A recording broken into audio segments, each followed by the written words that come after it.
kemudian memberikan jawaban tantangan setiap masa adalah ulama-ulama yang rasikhin, ulama-ulama yang dia memahami Al-Quran secara dalam, gitu. Bukan hanya tekstual hafalan. Imam Al-Ghazali ini sangat mencela orang-orang yang beriman hanya dengan contekan, kemudian menerima kebenaran tanpa verifikasi. Lihat dalam kitab Al-Munqidh Minadh Dhalal umpamanya, bagaimana fase-fase ilmiah seorang Al-Ghazali, dari mulai bagaimana dia bergelut dengan filsafat, kemudian ilmu kalam, kemudian fikih, kemudian tasawuf. Kemudian lihat pula dalam Tahaffutul Falasifah, bagaimana Imam Al-Ghazali kemudian merangkai narasi-narasi ilmiah untuk meruntuhkan teori-teori filsafat yang dianggap bertentangan dengan agama Islam. Inilah yang harus menjadi sebuah suri tauladan bagi kita, orang-orang yang menjadi suri tauladan. Dia jadi penceramah, dia menjadi ustadz, dia menjadi seorang yang dikiaikan, ditokohkan, dibuyakan. Bukan buya yang dia kemudian menempelkan nama sendiri sebagai buya gitu. Bukan. Tapi orang-orang betul yang dibuyakan oleh masyarakat. Ada orang yang menempelkan gelar buya itu sebagai marketing branding untuk kemudian meminta sumbangan di YouTube atas nama pesantren, atas nama santri dan lain sebagainya. Kita lihat kiai-kiai NU aja.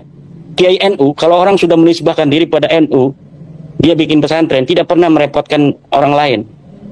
Dia ada fasilitas yang sederhana, dia gunakan dengan semaksimal mungkin. Ada rezeki, dia bangun lagi, santri tambah, dia bangun lagi, santri tambah, dia bangun lagi. Tanpa pernah ada merepotkan orang, bikin santunan di YouTube, santunan. Setiap dia bikin YouTube ada merek, nomor rekening. Kita buka YouTube, ada muncul dia. Wakaflah satu tanah ini untuk generasi-generasi Islam. Kemudian ada lagi narasi-narasi menjual-jual orang santri-santri miskin. Santri miskin begini, ya Allah, berikanlah kemudahan rezeki bagi orang yang membelikan satu Al-Quran untuk kami membaca Al-Quran. Kemudian ada Al-Quran lusuh diperlihatkan. Itu yang iklan, itu mereka, itu orang-orang yang hari ini getol-getol itu menyerang-nyerang daripada pandangan keagamaan Nahdlatul Ulama, yang walaupun di dalam amaliyah mirip dengan Nahdlatul Ulama. Tapi ketika kita melihat para kiai-kiai Nahdlatul Ulama, tidak ada yang seperti itu.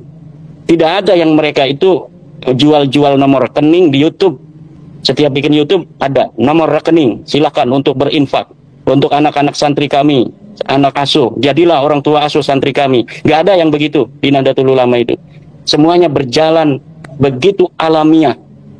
Siapa orang yang mau mondok, ketika dia mondok, orang tuanya punya duit, ya seperti biasanya makan sendiri. Ketika tidak ada, ini kiai mohon kepada Allah, bukan mohon pada YouTube, bukan menjual-jual nomor rekening, tapi dia mohon aja semampunya dia bantu orang-orang yang miskin yang ingin belajar di pondok pesantrennya tanpa harus diketahui oleh orang lain dan tanpa harus menjual-jual santri itu kepada orang lain pula.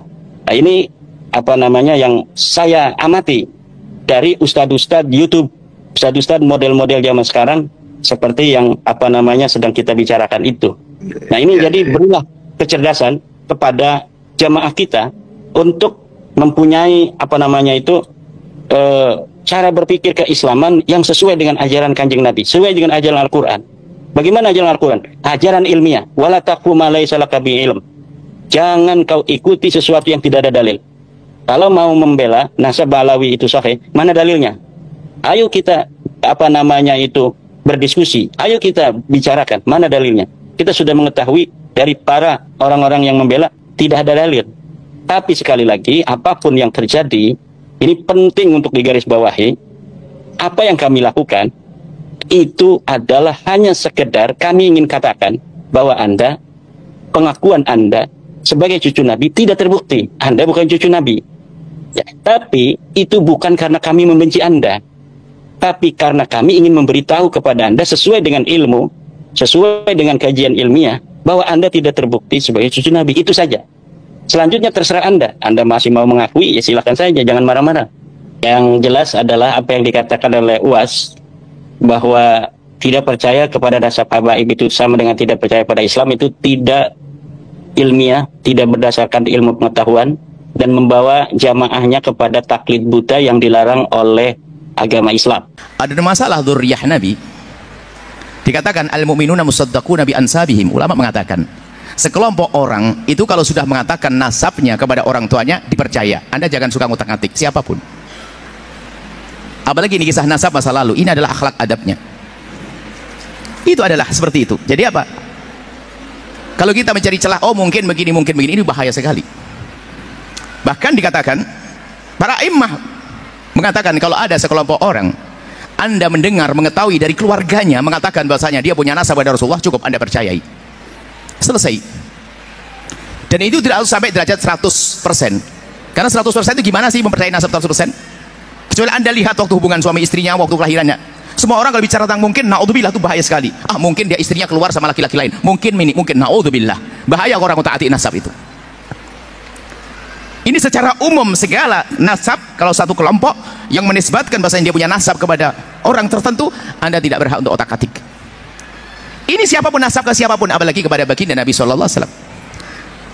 Kalau sudah nasab di atas, gak ada istilahnya 100%, makna 100%. Apa sih makna 100%? Musaddaqun dipercaya. Saya ini sebuah keluarga mengatakan saya punya nasab pada Sayyidina Abu Bakar Siddiq. Alhamdulillah. Saya punya Rasulullah. Oke. Sampai di sini. Adapun terjadinya perdebatan, wallahu alam, saya tidak ingin masuk ke dalamnya. Sebab karena namanya berdebatan itu biasanya yang tulus-tulus, yang nggak tulus, wallahu alam, saya tidak ikut ke sana. Yang jelas kami ini rambu-rambu, ini dimanapun. Kalau Anda pergi ke negeri manapun, jika ada sekelompok atau keluarga yang sudah masyhur di tempat tersebut lalu mengatakan saya punya nasab kepada sana, musaddaquna bi ansabi, cukup sampai di situ. Ini ilmunya. Adapun masalah urusan menentukan menetapkan nasab dengan selain daripada ini namanya istifadhah. Di kampung itu sudah didengar ini nasabnya ke sana, selesai. Ada masalah yang lain-lainnya, Anda tidak suka masalah qiyafah, masalah DNA dan sebagainya. Itu bisa saja digunakan, tapi dalam keadaan tertentu. Ada pada zaman dulu namanya qiyafah. Mungkin zaman sekarang ada DNA misalnya. DNA itu memang ilmiah, tepat, benar. Tentunya dengan catatan yang menjalankan orangnya jujur, tidak akan dirubah, ada itu. Tapi itu kapan diberlakukan? Para ulama memberlakukan hal-hal seperti itu. Qiyafah itu misalnya di antara persengketaan. Contoh, ada dua orang melahirkan, ibu ditaruh di tempat bayi. Rupanya susternya lupa, ketuker sama-sama putih. Aduh kacau nih, anak yang mana ini? Ketuker. Akhirnya semuanya pengen anakku yang mana? Untuk ngetes pakai DNA supaya ketahuan mana anaknya. Atau orang direbutkan nasabnya, ini direbut nasabnya, ini di sini. Kita menetapkan nasabnya siapa? Bukan ngotak-atik nasab yang sudah ada, bukan. DNA adalah masalah ilmiah, jangan diingkari, itu masalah ilmiah. Cuman untuk apa? Di dalam dunia syariat ada namanya pernikahan yang sah. Selagi pernikahan sah sudah cukup. Bahkan kalau ada orang datang, ini adalah anakku, nggak usah kita bertanya kapan nikah, istrimu siapa, nggak perlu. Cukup dia mengatakan ini anakku, kita percaya, selesai. Selagi akal tidak mengingkarinya. Misalnya ada orang ngaku itu anakku, dia lebih tua, kan bohong. Sederhana sebetulnya. Makanya perdebatan yang panjang itu bagi kami adalah unik. Ngapain harus macam itu?